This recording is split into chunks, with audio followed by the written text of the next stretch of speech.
to be faced with this huge, enormous problem and still be arguing about petty, ridiculous things. That's what I wanted. So I said, well, what if the dead stopped staying dead?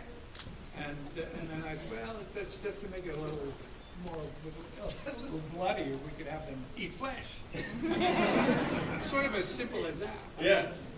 That's a short version of what is otherwise a much longer, sort of a complicated story involving, social mores and everything else. Yeah. So then you take that idea, and we now fast forward to where it's such a part of our pop culture that like 60 or 70% of people actually believe that this could happen.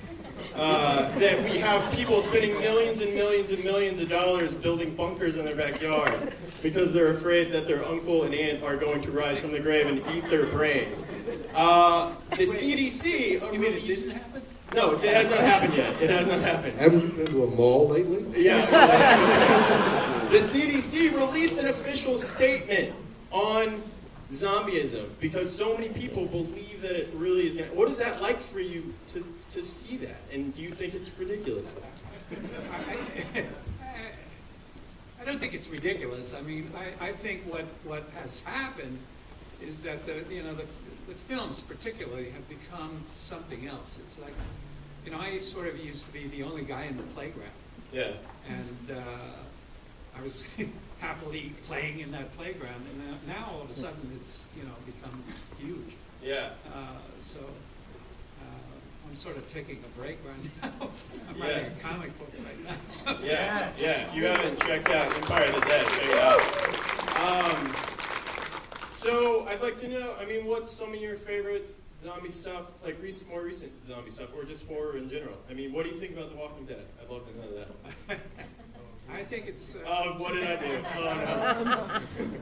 I think it's a soap opera.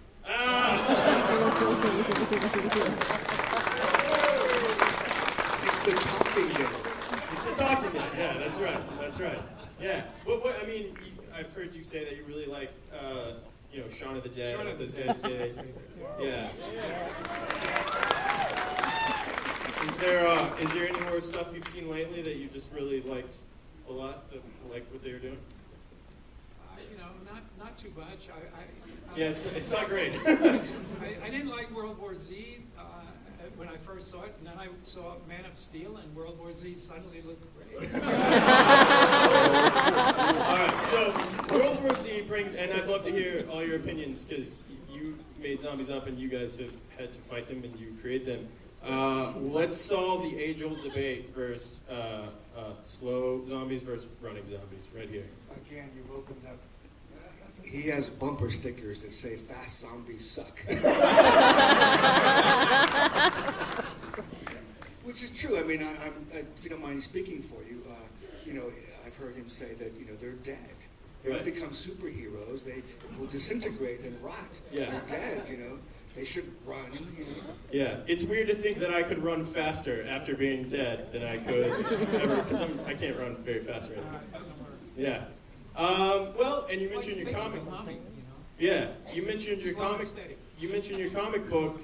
I love seeing you kind of play in that world. You talked about maybe plans for 2 more Dead films. Is TV something you'd like to do with those, or? Yeah, I would. In the back of my mind, it's in the back of my mind that maybe somebody would pick it up and it could become television, probably television. Yeah. Because it's too long and involved to become a film.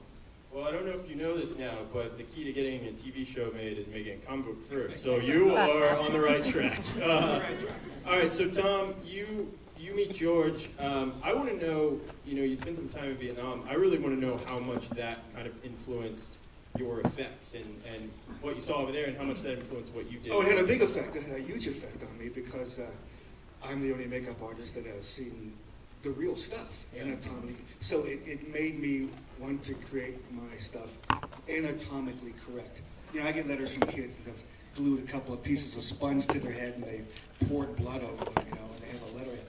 Joe Blow's special makeup effects company. He knows nothing. He's a kid, But I strive to make the stuff anatomic because I want the fake stuff to give me the same feeling I got when I saw the real stuff. Yeah. So it has to be anatomically correct. So Vietnam was a lesson in anatomy for me. Yeah. And I know when Dawn first came out, you were kind of unhappy with the way some of the colors came out and some of those things. Do you, now that more time has gone by, can you look back on it with more nostalgia, or do you just still? I saw a posting on Facebook today. A guy didn't like the fact that they were blue zombies, and I responded. And they made a big deal about me responding, to this thing. But they were gray. The zombies were gray. Yeah. After Night of the Living Dead, the purpose of making the zombies gray was so that you could tell who the zombies were compared to other people, real people. But sometimes the lighting in the mall made them blue. Yeah. Sometimes they were green. But the intention was just to be gray so you could tell the difference. Yeah. And Scott, I read a really funny story that whenever you guys go in malls now and you see in the escalator they have those little pyramids, you have this man to thank for that because of his big improv slide down the escalator. They actually, that is like now a thing that they call a Reiniger, which is crazy. And especially in the Monroeville Mall, there are many, I don't know if you know this, but there are tons of people on YouTube who do it and are being chased by security guards just because it's a thing now. So I would love to hear from you guys just like what it was like on your end to be around Tom's effects and kind of be making this movie. And it was creepy because you guys had to shoot only at night because of the holidays. I mean, I would probably poop my pants a lot of times if I was actually making this movie. So what was that experience like? It was like being in the mall at night, all night long, with the zombies. It was, you go to an altered state because we sleep all day. And then we're up all night and we sleep all day. And it was like really being in the Twilight Zone.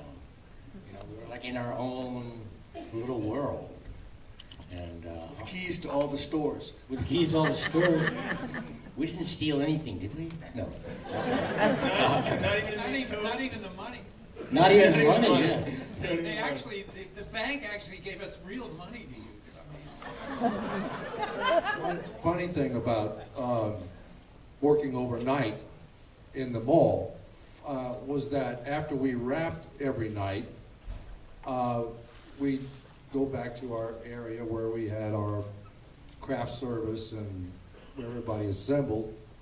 And then we would get out of costume, go into I forget what restaurant it was, but there was a restaurant in the mall that served us breakfast. The Derby, the Brown Derby, wasn't it? I forget what it was, but we'd all go in there, and when we came out, the store had opened.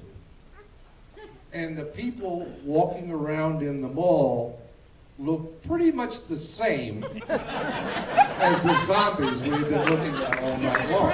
It was Christmas time when you guys were shooting, right? We had to shut down. We had to shut down for Christmas. Now the Brown Derby was a bar. Yeah. We would make up zombies at 7 o'clock, and they might not shoot till maybe 1 or 2 in the morning. So they would go to the Brown Derby and get drunk. So you'd have drunken zombies. So when you see them, they're actually just drunk people stumbling home. And there was a photo booth. Those booths that you go in and get your picture taken with a strip of photos.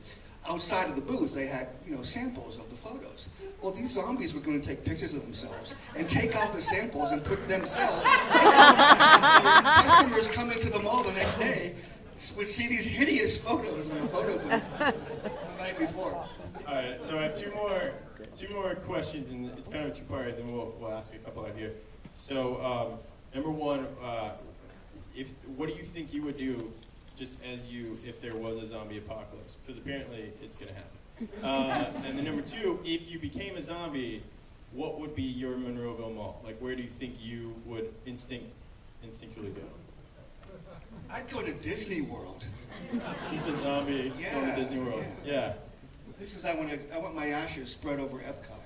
Okay, fair enough. Fair enough. Might as well go there as a zombie when I'm dead. Yeah. I mean, if you had to listen to It's a Small World after all, you would probably want to be dead. So, yeah. Well, I guess I'd go to Nantucket, which is 30 miles out on the ocean off the East Coast. Well, and now... To stay away from the zombies? Yeah. Well, now, according to George, and what's canon, zombies can go underwater and come back up on land. So I don't know if you'd be safe anymore. Yeah, you're pretty screwed. And as we saw in the last one, islands are not so great either. So. Well, I live in New York City, so it would have to be Macy's. I like it. All right, George. So, what would you do if there was a real zombie apocalypse and then you turned into a zombie? Where do you what's muscle memory for you? I think I'd go to Max Brooks' house. He's got all the. Yeah, he seems to know what he's Not if I doing. was a zombie. Yeah. If there was an apocalypse. Yeah. Awesome. All right, I'd guys. stay away from Max's house. Yeah, you would if you were a zombie, you'd stay away from Max's house. All right, guys. Couple of questions. All right, way up there. First one. Make it good.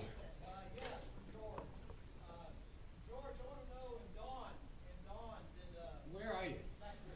I'll repeat the question. Yeah. Okay. Oh,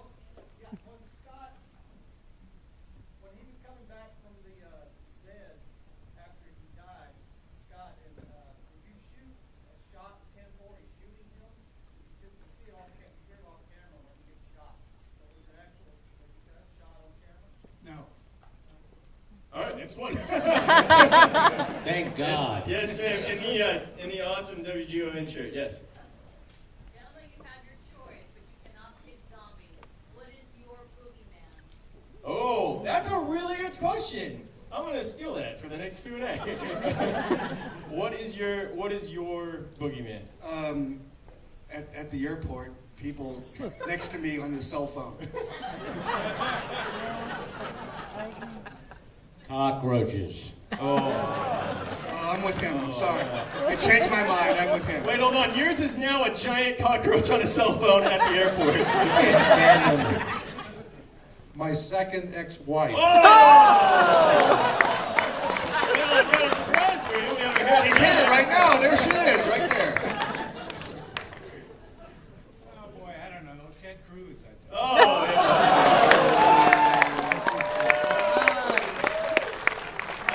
I saw a shirt the other day that I knew was inspired by you. It said, zombies, vampires, werewolves, politicians.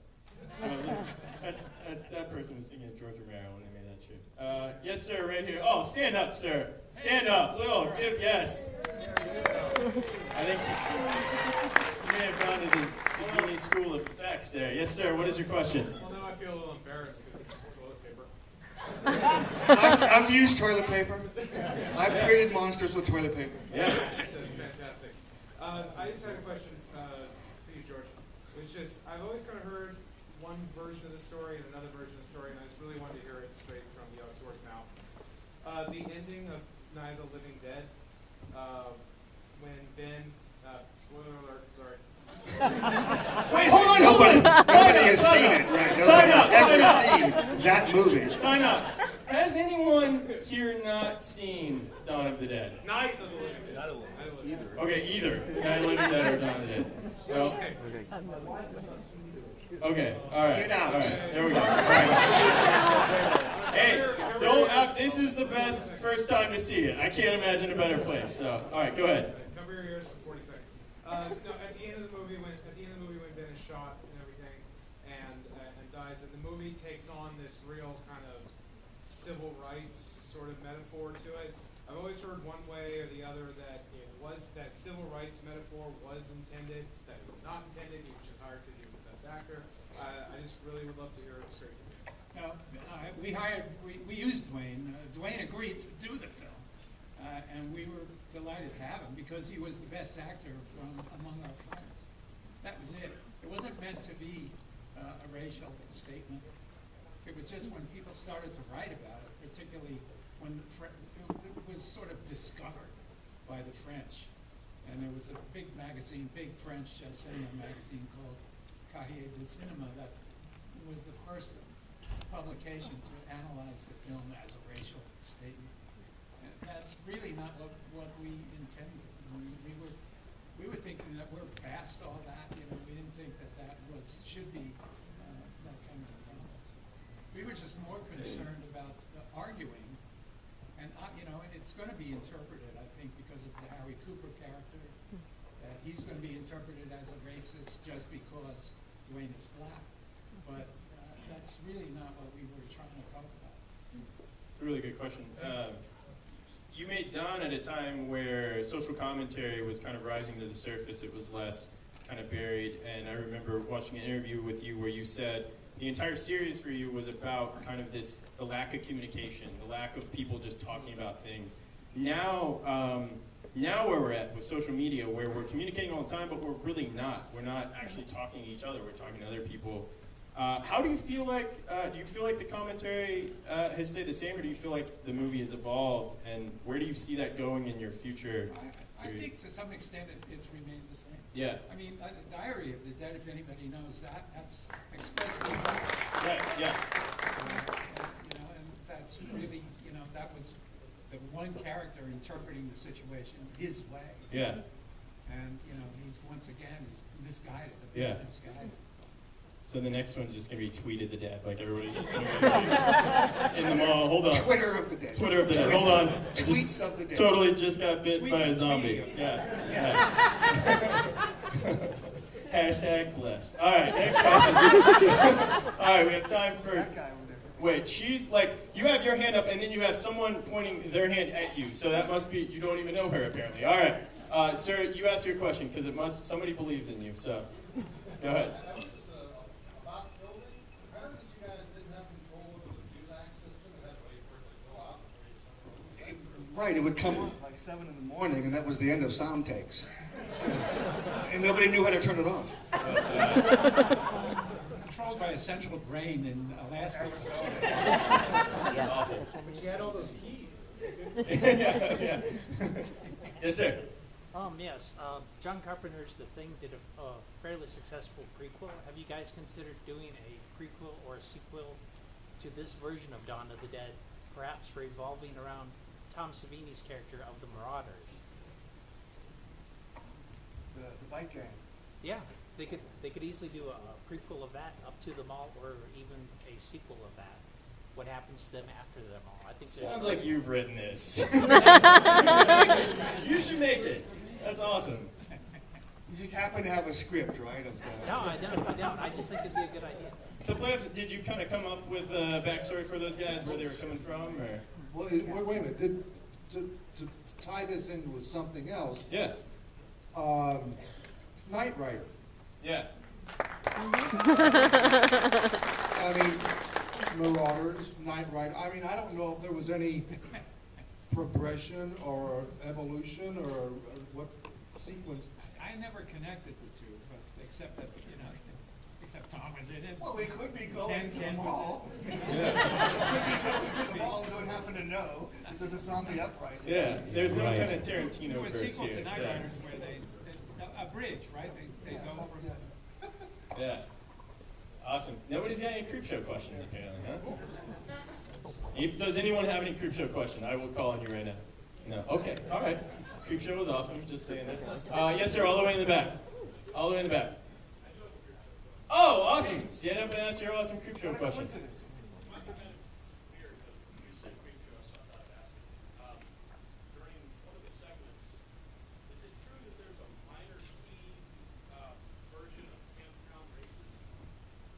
Yes.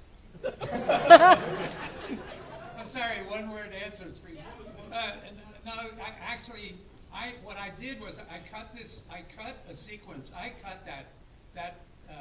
edited that particular story. And I cut a sequence there where I did cuts one every 2 seconds or something like that. And I called up John Harrison and said, can you do Camptown Races, because Leslie Nielsen was humming that or whistling it, or I forget, during the thing. So it became kind of a theme. And I said, can you do a version of that where the beats hit one every 2 seconds? And that's what he did. That's great. All right. One last question. Oh God, this is really hard. It's got to be a really good question. Tom, I'm gonna let you pick. I can't do this. This guy? All right, you sir. Last question. Don't mess it First up. of all, George, you are God among men. Thank you. Good start. Good start. Good start. My question is really for Tom. What do you think of the new sex machine in Dusk Till Dawn? Nobody can play sex machine like that. Oh, Well, you know, I was there for the premiere, and Jake Busey denied that he, of course, maybe he had to. Robert doesn't like to have information go out. But I watched the episode, and, you know, he's like a lech. He's like trying to pick up these girls.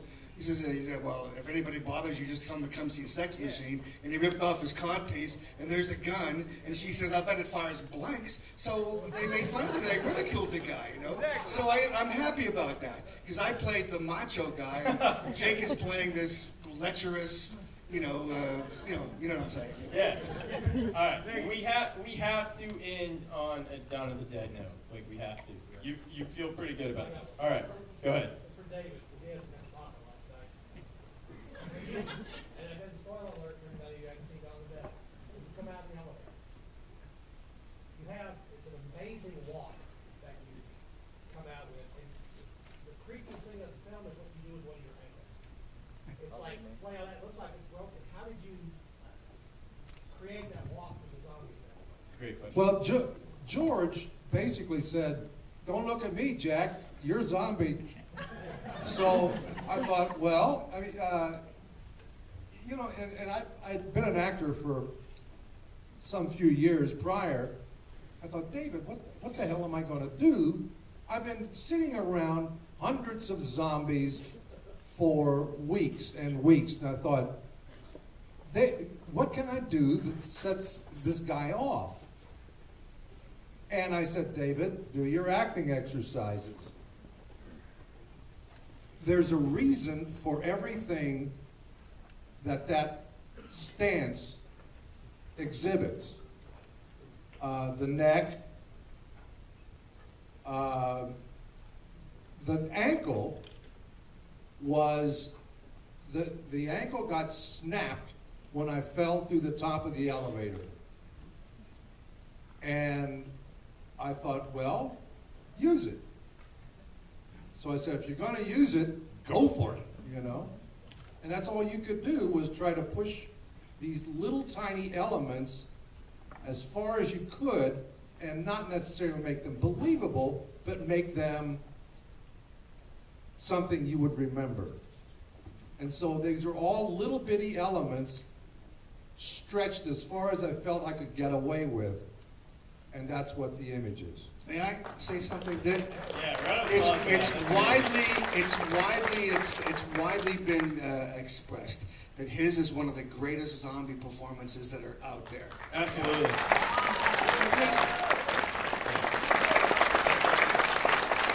It was a hell of a run. When you first stepped out of that elevator, that's the first time we saw that.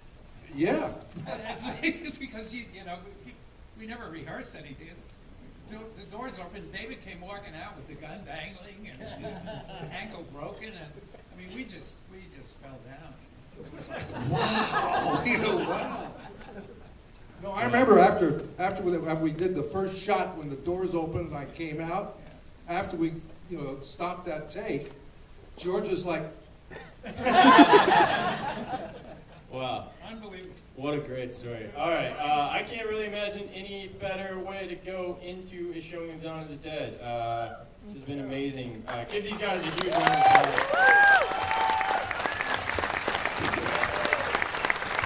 All right. Thank you so much.